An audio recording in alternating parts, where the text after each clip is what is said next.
आप बताइएगा कि अब हम ये कहें कि जो चीफ जस्टिस साहब ने कदम उठाया है वो सही है और सुओ मोटो ही होना चाहिए था। बिस्मिल्लाहिर्रहमानिर्रहीम, आपका शुक्रिया कि आपने मौका दिया।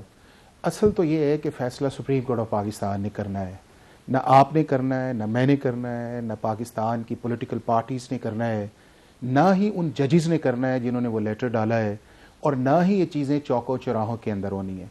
एक बहुत इंपॉर्टेंट लेटर लिखा गया जिसके अंदर 6 जजेस ने सीरियस किस्म के एलिगेशंस लगाए और उन्होंने बाईपास किया अपने चीफ जस्टिस को कि हमने उन्हें 2-3 दफ़ा अप्रोच किया, हमने उन्हें फुल कोर्ट का कहा, हमने पाकिस्तान के चीफ जस्टिस को अप्रोच किया और हमने फिर उन्हें जज से मिले और अब हम इस नतीजे पे पहुंचे हैं कि हमें सुप्रीम जुडिशल काउंसिल से गाइडेंस चाहिए और उन्होंने पाकिस्तान के चीफ जस्टिस को लेटर डाला। अब पाकिस्तान के चीफ जस्टिस ने उस पर प्रॉम्प्ट रिस्पॉन्स किया।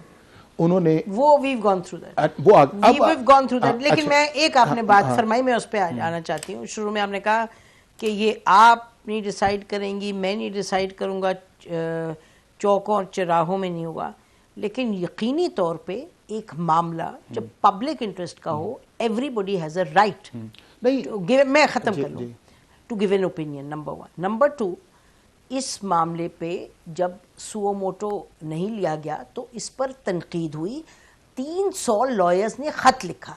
तो ये हम नहीं कह सकते, या तो आप मुझे कह रहे हैं कि डिबेट बंद कर दें इस पे। ना, मैं ये नहीं कह हाँ, रहा। मुझे ये लगा ये प्रेशर था। मैं ये कह रहा हूँ, अच्छा, चीजें ये है कि अल्टीमेटली जो कोर्स ऑफ एक्शन है वो पाकिस्तान की सुप्रीम कोर्ट है।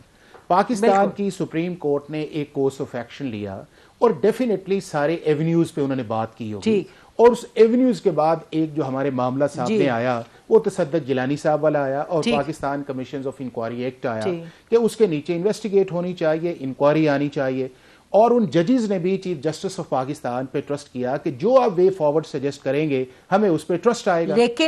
लेकिन जब उन्होंने अपना वे फॉरवर्ड इस्टेब्लिश किया कि कमीशन बनेगा और फिर जस्टिस तसद्दुक हुसैन जिलानी साहब का नाम भी दिया गया, तो जस्टिस तसद्दुक हुसैन जिलानी साहब ने इसमें कहा कि वो जो वे फॉरवर्ड है वो गलत है। अच्छा, नहीं, ये लेटर कब का है? ये तो लेटर मतलब आप इसकी डेट क्या है? नहीं, आपको मालूम तो है, मेरे डेट क्या पूछ रहे हैं? इसकी डेट ये अप्रैल की 1 है। अच्छा, जो और आप अप्रैल फूल नहीं जो परसों सुप्रीम कोर्ट के अंदर हेयरिंग हुई है, उस हेयरिंग के अंदर जो अटॉर्नी जनरल ने ऑन द बार कहा है और चीफ जस्टिस ऑफ पाकिस्तान ने जिस चीज को एक्सप्लेन किया है, तो इशू इसके अंदर टीओ आ रही है ना।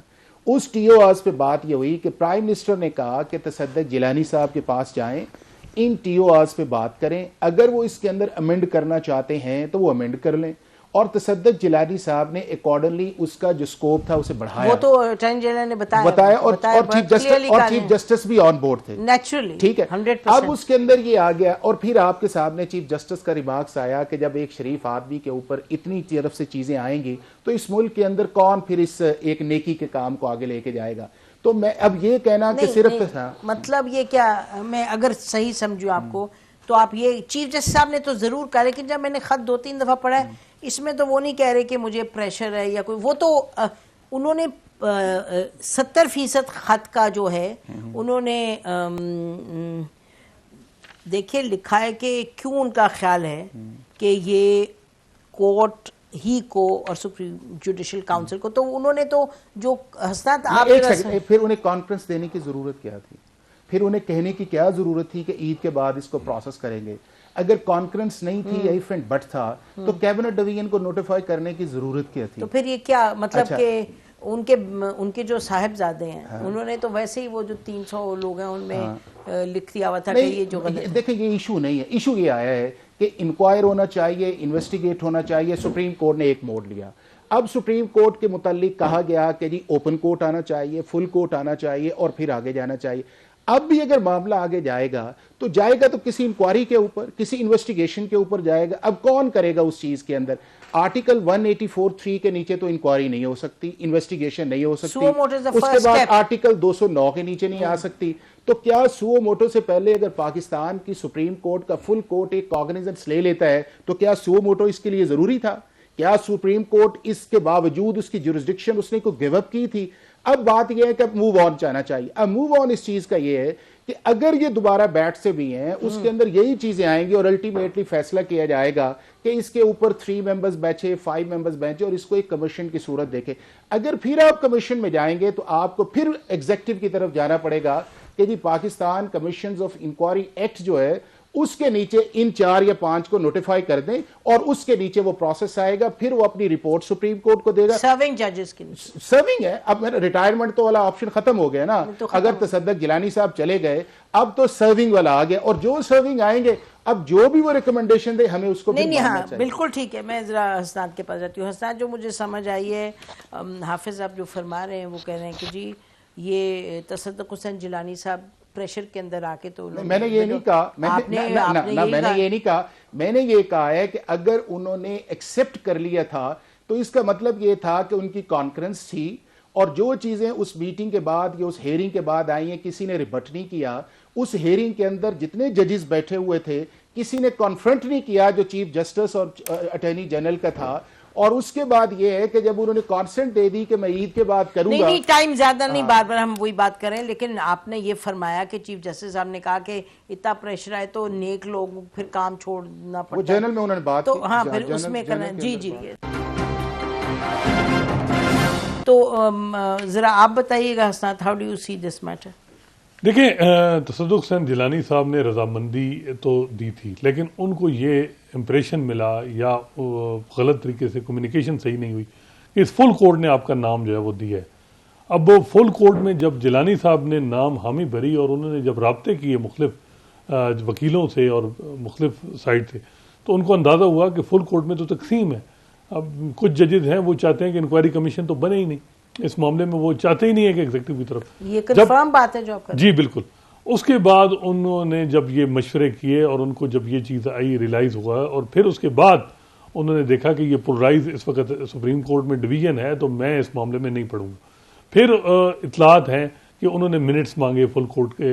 हुकूमत को कहा कि जी फुल कोर्ट के मिनट्स मीटिंग के दें। हुकूमत को कि जी फुल कोर्ट में आप कह रहे हैं तो मेरा नाम उन्होंने किया है। हालांकि वो चीफ जस्टिस साहब कह रहे हैं कि मैंने और मंसूर अली शाह साहब ने नाम दिया था। अब जो जजेस थे डिवाइड जो नहीं चाह रहे थे इंक्वायरी कमीशन उनका जिक्र ज़ाहिर बात है हुकूमत से नहीं किया होगा, लेकिन हुकूमत को जब कहा गया कि मिनट्स दें तो मिनट्स नहीं मिले। फिर इस तरह जिलानी साहब जो है वो प्लान जब उन्होंने कुछ वकला से रब्ता किया तो वकला ने भी उनको यही सजेस्ट किया कि आप इनकार करें, ये मामला ऐसा नहीं है। फिर उसके बाद उन्होंने जो है ये लिखा लेटर। लेकिन जो चीफ जस्टिस साहब की बात है कि जी वो दबाव में आए, मेरा ख्याल है ये भी मुनासिब नहीं है। कल उन्होंने बल्कि रिबट किया है जिलानी साहब ने कि मैं किसी दबाव में नहीं आया। उन्होंने कहा रिबट किधर किया? उन्होंने कल मेयर बुखारी साहबा से बात की है और उन्होंने शो पे जी नहीं उन्होंने कहीं रिपोर्ट किया है मेयर बुखारी ने कि मेरी बात हुई है, उसमें उन्होंने कहा जी कि मैं किसी दबाव में नहीं था। हाँ ये है कि मुझे जमीर का दबाव था मुझे। अच्छा ये तो इसका मतलब है कि वो जमीर के दबाव पे उन्होंने ये चीज की कि जी ये मामला ऐसा नहीं है कि मैं जो है वैसे अवॉइड। और चीफ जस्टिस साहब जो है उसके बाद उनके पास मेरा ख्याल है कोई और ऑप्शन नहीं था कि वो इस तरफ जाते। लेकिन हेयरिंग हमने जो देखी है वो सिर्फ तो बगैर यही लगा कि वो माजी वाला जो इकदाम उनका था इंक्वायरी कमीशन बनना और उसको ही एक्सप्लेन करते रहे। लेकिन जो ये बात कर रहे हैं कि इंक्वायरी कमीशन में, मैं बड़ा वाजे इसमें आपको बता दूं कि सुप्रीम कोर्ट में जजेस जो हैं वो इंक्वायरी के हक में ही नहीं, वो नहीं चाहते कि हम इन चीज़ों की तरफ जाएं। वो कहते हैं फ्यूचर के हवाले से कोई गाइडलाइन हो और फ्यूचर के लिए आगे बढ़ा जाए। और वही चीज़ पैगाम मेरे ख्याल है सारे इदारों को भी दिया जा रहा है। कल आपने परसों देखा होगा जैसे अतर मिनल्ला, जैसे मंसूर अली शाह और जैसे जमाल मंदोखेल, इन 3 जजेस का यही मौक़िफ़ था कि जो हो गया, अब ये चीज़ें जो हैं वो हम आगे जाएं और आगे की गाइडलाइन दें। अगर हुकूमत जो है ये मेरा ख्याल है कि फिर इंक्वायरी कमीशन करेगी तो मेरा नहीं ख्याल कि इस चीज़ को जो है वो एंडोर्स किया जाए।